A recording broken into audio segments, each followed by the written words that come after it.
Olá, amigas e amigos, estamos começando mais um programa Saúde e Companhia. Esse programa é apresentado por mim, Renato Silva, professor da Faculdade de Medicina de Rio Preto e chefe da unidade de transplante do Hospital de Base.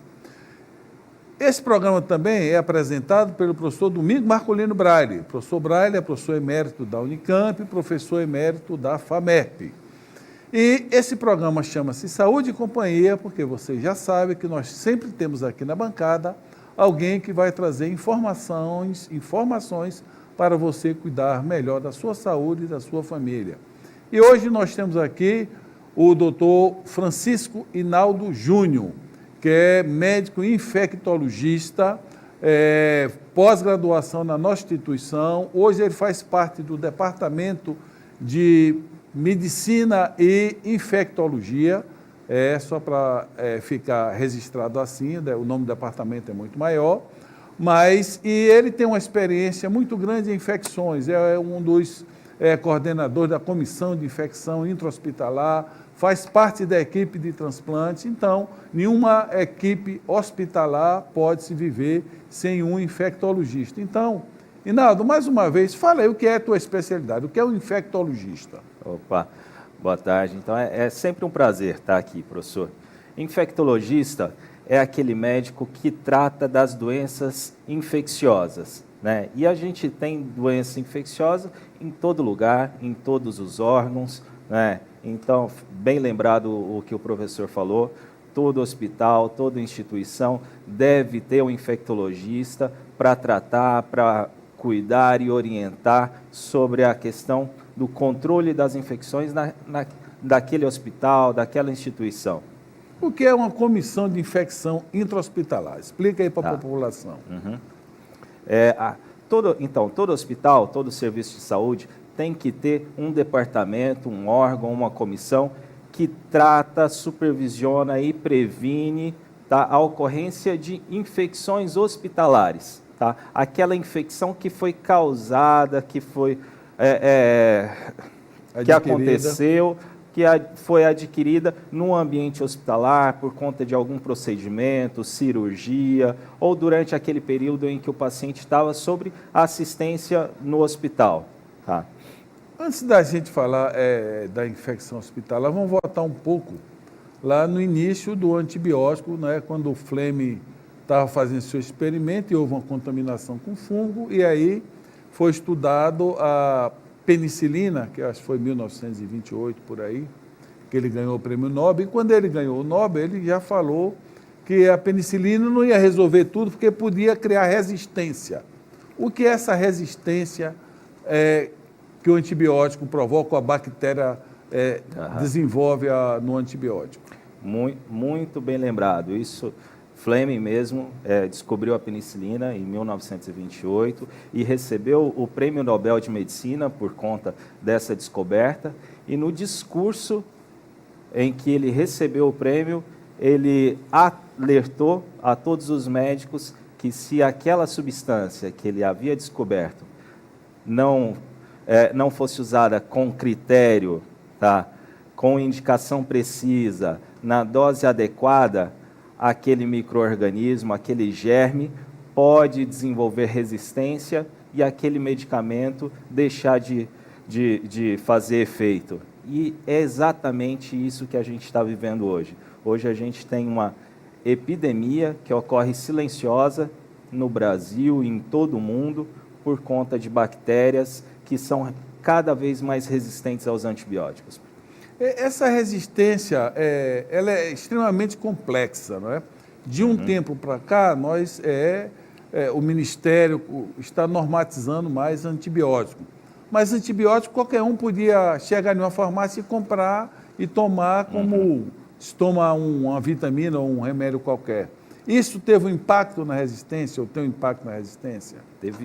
Teve muito, tá? Assim, essa questão sempre foi de preocupação, tá? Mas nunca foi dada a importância e o tratamento devido para ela, né? Tanto que faz pouco tempo em que a prescrição de antibiótico, a receita, ela passou a ser controlada, tá? Até então, qualquer pessoa que chegasse na farmácia poderia pedir ali uma amoxicilina, uma penicilina, e às vezes o que a gente via muito era as pessoas tomando antibiótico para uma infecção que era causada por um vírus, ou nem mesmo era infecção, era uma crise alérgica, e tomavam antibiótico, tá? Achando que aquilo pudesse lhe curar.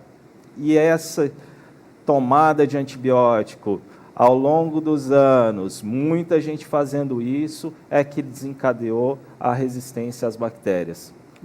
Quer dizer, o fato de termos resistências hoje à bactéria e o fato também de nós não termos antibióticos novos, isso cria uma preocupação ainda maior com esse uso indevido de antibiótico. Sim, sim.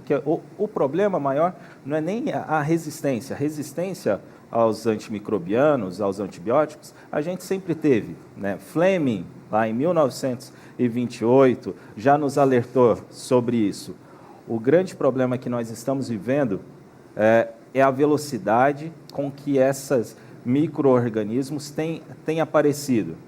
Eu posso dizer assim que na última década, a frequência e a gravidade dessas infecções tem aumentado muito, a ponto de hoje a gente se tratar de um problema de saúde pública, em que a gente tem algumas situações, por exemplo, que a bactéria que está causando aquela infecção, às vezes não tem opção de tratamento. Todos os antibióticos ali são ineficazes, a bactéria é resistente a ele. E é uma questão muito séria, muito complexa, que a gente precisa ter muito cuidado ao lidar com isso. Inaldo, realmente é uma preocupação mundial. Eu gostaria que você tentasse explicar o que é que nós, médicos, e também o que é que a população pode fazer para diminuir ou evitar essas infecções por antibióticos muito resistentes. Mas você vai explicar isso no próximo bloco.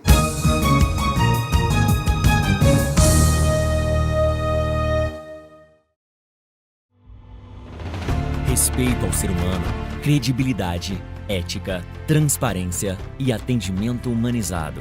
Estes são valores que fazem da Unimed São José do Rio Preto uma empresa modelo no mercado de planos de saúde no país.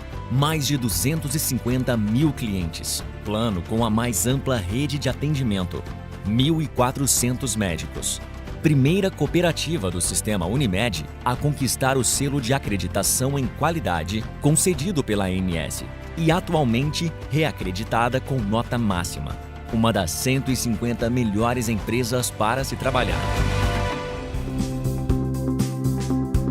Pronto atendimento adulto e infantil. Unidade de vacinação. Farmácia. Central de quimioterapia. Centro de infusão. Unimed Lar. Clínica Lar. Medicina preventiva. Núcleo de atendimento multidisciplinar. E central de vendas com escritórios em Rio Preto, Jales, Olímpia e Mirassol. Tudo em um ambiente que conta com total sustentabilidade social e ambiental. A vida é feita de planos e o nosso é sempre estar ao seu lado. Cuidar de você. Esse é o plano. Unimed São José do Rio Preto.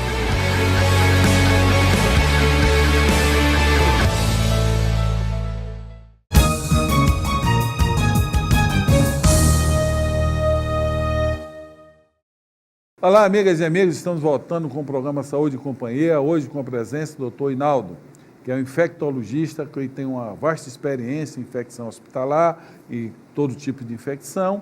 E ele estava comentando no bloco anterior os caminhos para adquirir essa infecção. Eu deixei a pergunta no ar: o que é que nós, médicos, hospital e população, podemos fazer para evitar essa contaminação? Então, muito bem. Cada um de nós assim pode atuar de alguma forma, né? Eu falo desde a população geral, que deve ter um conhecimento, mesmo que básico, sobre infecção, para que no momento em que apresente algum sintoma, tá? Não procure já de imediato a farmácia ali para tomar um antibiótico, que mesmo com todo esse controle a gente sabe que às vezes ainda consegue um antibiótico, tá? E respeitar a orientação do médico? Sempre procurar o médico, tá? Quando tiver com alguma infecção, porque às vezes está diante de um caso que não precisa de antibiótico, tá? Eu vou tratar só com um remédio para febre ou um remédio para alergia, tá? E aí agora a gente vai para outra ponta, né? O médico, tá?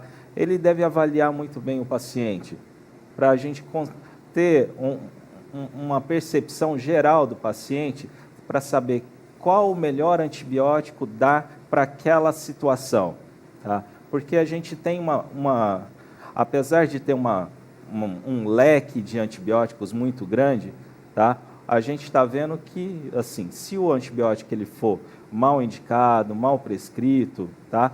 Ele pode trazer efeitos colaterais para o paciente, pode selecionar esses micro-organismos multiresistentes, tá? E depois de um determinado ponto, aquele medicamento já não fazer efeito porque selecionou a bactéria multiresistente. Então, o que eu considero assim, cada pessoa tem o seu papel. E aquele acompanhante também, né? Ter o cuidado com a ferida do paciente, auxiliar no cuidado também, com todo o cuidado necessário.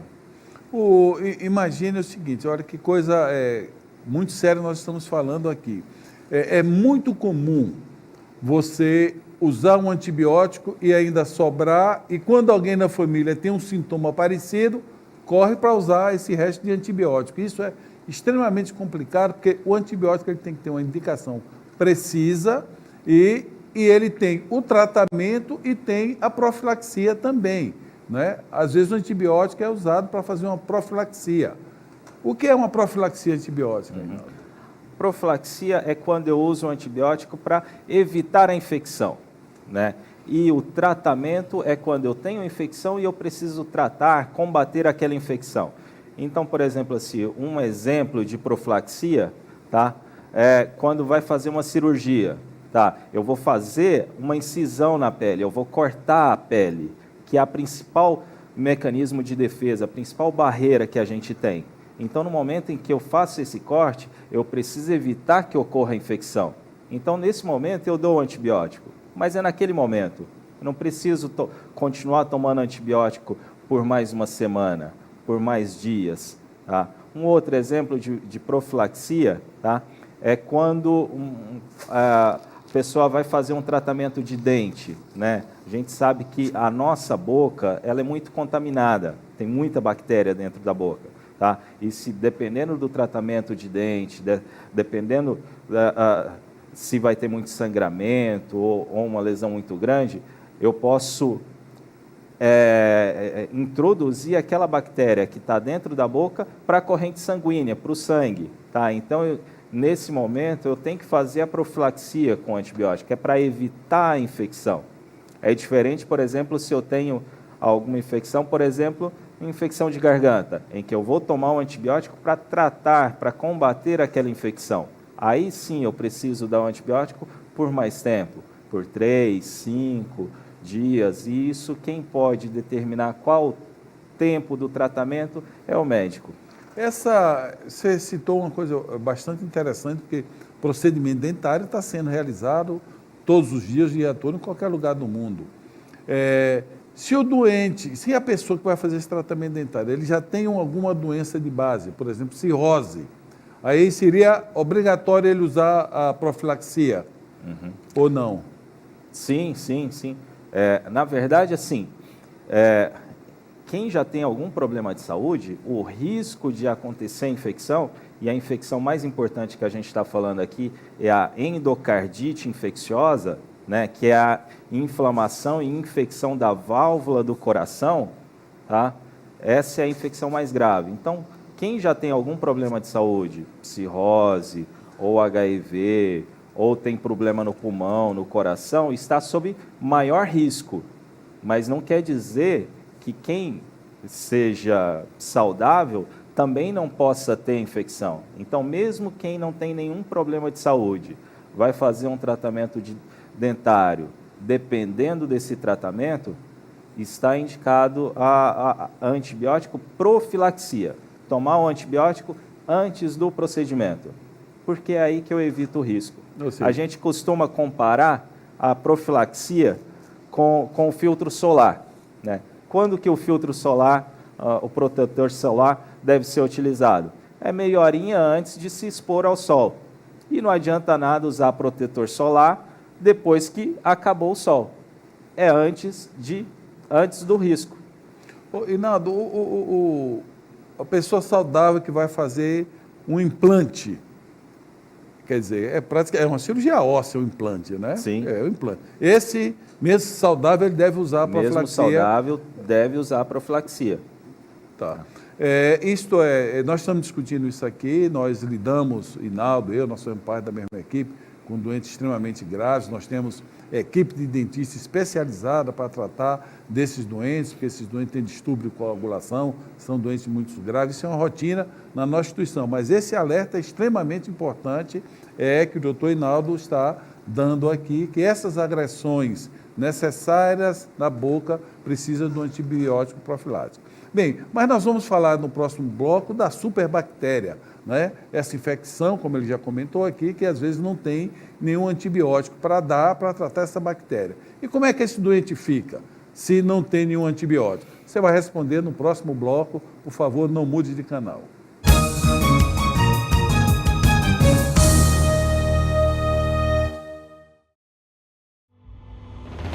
Respeito ao ser humano, credibilidade, ética, transparência e atendimento humanizado.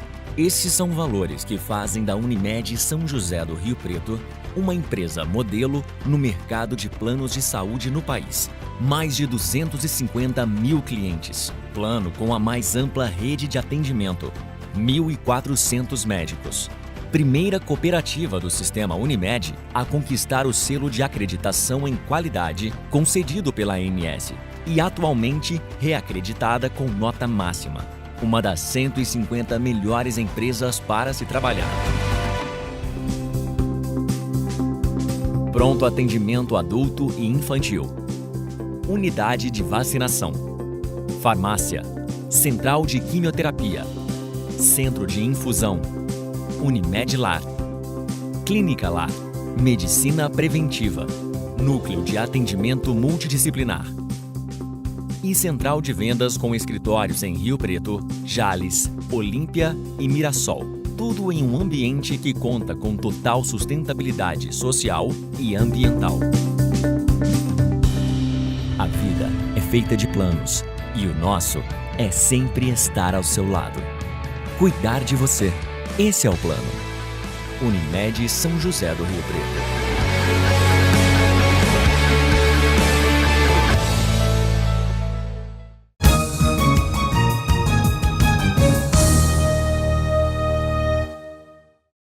Olá, amigas e amigos, estamos voltando com o último bloco do programa Saúde e Companhia, hoje com a presença do infectologista Inaldo.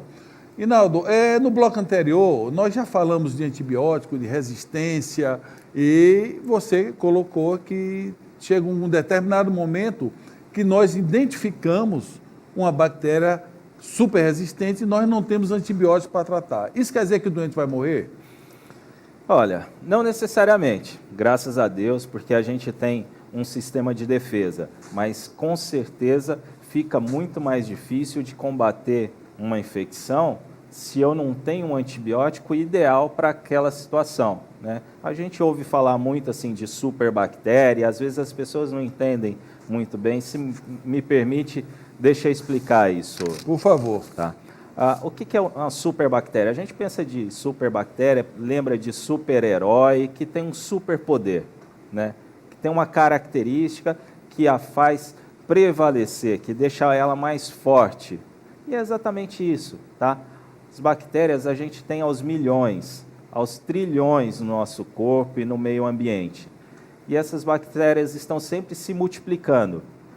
Nessa multiplicação, pode acontecer uma mutação, quer dizer, acontece uma mutação que pode deformar o seu DNA, tá? E essa deformação, essa mutação, torná-la mais resistente a determinado antibiótico. Então, mutação, resistência sempre existiu. O problema é que agora a gente está usando e abusando dos antibióticos, e eu estou selecionando só essas bactérias que estão mais resistentes.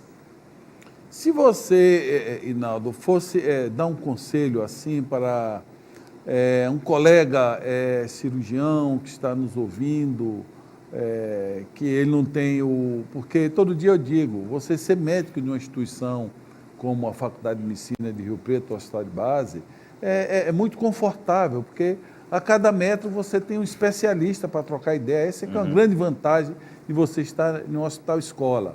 Mas se fosse dar uma sugestão de quanto tempo tratar empiricamente uma pessoa que fez um apendicite, por exemplo, quanto tempo ele vai precisar tomar de antibiótico? Nós já falamos da profilaxia, que usa naquele momento. E aquele que, clinicamente, ele tem um abscesso, esse abscesso foi drenado, qual seria o limite para esse médico razoável? Não dá para especificar, não é? Mas generalizar assim, qual seria a recomendação do uso de antibiótico? Tá. Hoje a gente tem, assim, guidelines, né, que a gente fala, assim, protocolos bem estabelecidos para diversas situações, professor. E o que a gente tem visto mais é que cada vez a gente tenta encurtar o tempo de tratamento.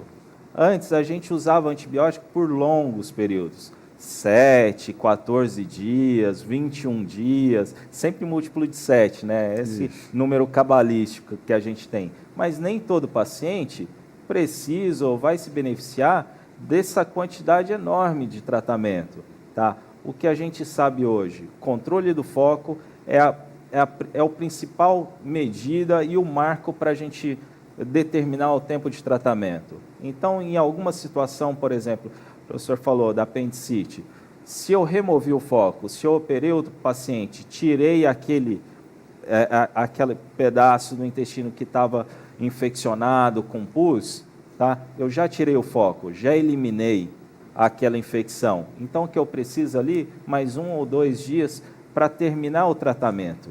Não preciso mais dar antibiótico por muitos períodos, ao longo de muitos dias, tá? Inaldo, nós vemos frequentemente, quando nós temos um paciente que tem uma identificação de uma bactéria dessa, vocês pegam, isolam esse paciente de um determinado lugar e põem lá precaução de contato. O que é isto? Então, a precaução de contato é uma medida que a gente adota nos hospitais, nas instituições de saúde em geral, para identificar aquele paciente que é portador dessa superbactéria, dessa bactéria que é resistente aos antibióticos. Porque o que eu tenho que evitar é essa cadeia de transmissão. Evitar que de um paciente vá para outro, tá? Então, eu identificando aquele paciente, eu tomo os cuidados adicionais para evitar que ocorra a transmissão de um paciente para outro. Sempre que você vai ter um contato, um manuseio com esse doente, você tem que botar uma roupa, uma luva, e nós temos nos hospitais em geral, e o nosso é assim também, a possibilidade de você utilizar uma solução alcoólica. Isto tem o mesmo efeito de lavar as mãos com sabão? O mesmo efeito tem, tá? Mas só que o grande diferencial do produto alcoólico, do álcool gel, é que ele é muito mais acessível. Ele facilita muito a higienização das mãos. Por exemplo, eu consigo fazer uma higienização das mãos de forma adequada, com a técnica certa, em 20 segundos, tá? Enquanto que se eu fosse até a pia para lavar as mãos com água e sabão, eu demoraria muito mais tempo. E a pia, a gente nem sempre tem ela do lado do paciente. Então, o produto alcoólico, o álcool gel, facilitou muito e, com certeza, foi uma daqueles marcos na prevenção de infecção. Inaldo, nós estamos chegando quase ao final do programa e eu queria que você explicasse para a população, porque quando a pessoa começa a ficar doente, por exemplo, que ela começa a ter febre, a primeira coisa que vem na cabeça do leigo é febre, que eu vou tomar antibiótico. Febre significa sempre infecção bacteriana, por exemplo? Não, nem sempre, tá? Na maioria das vezes não, tá? A maioria das infecções, dor de garganta, tá? Nariz escorrendo ou mesmo tosse, tá? São infecções de via aérea alta que a gente fala. E a maioria delas são causadas por vírus, em que se eu der o antibiótico ou não der, vai dar no mesmo, tá? Então febre não é igual a infecção. Febre é um sinal de alerta. Eu tenho que ficar atento àquilo, tá? E se eu já tenho um problema de saúde, eu tenho que procurar logo a emergência ou o seu médico, tá? E acompanhar, tá bom? Isso é informação extremamente importante, porque essas viroses, como nós chamamos, elas são autolimitadas, ou seja, ela tem o seu ciclo, ela vai começar e vai acabar. Se você, nesse ínter, usou antibiótico, vai ficar com aquela crença que foi esse antibiótico que te curou, e na realidade você não está se ajudando. Rinaldo, nós estamos chegando ao final do programa, eu gostaria que você deixasse uma mensagem para o nosso telespectador, por favor. Tá. Bem, a gente falou muito de antibiótico, de prevenção de infecção, tá? A mensagem que fica, assim, eu acho que não tem arma maior contra a infecção ou controle da infecção do que a informação, tá? Então, não haja precipitadamente, tá? Qualquer dúvida que você tenha, procure a emergência, procure o posto de saúde, converse com o agente de saúde, converse com a enfermeira, tá? Para se esclarecer, para não tomar nenhuma atitude precipitada, tá? E antibiótico, só prescrito pelo médico. Essa informação é extremamente importante para nós podermos cuidar melhor da nossa saúde e da nossa família. Paz e saúde a todos, até a próxima semana.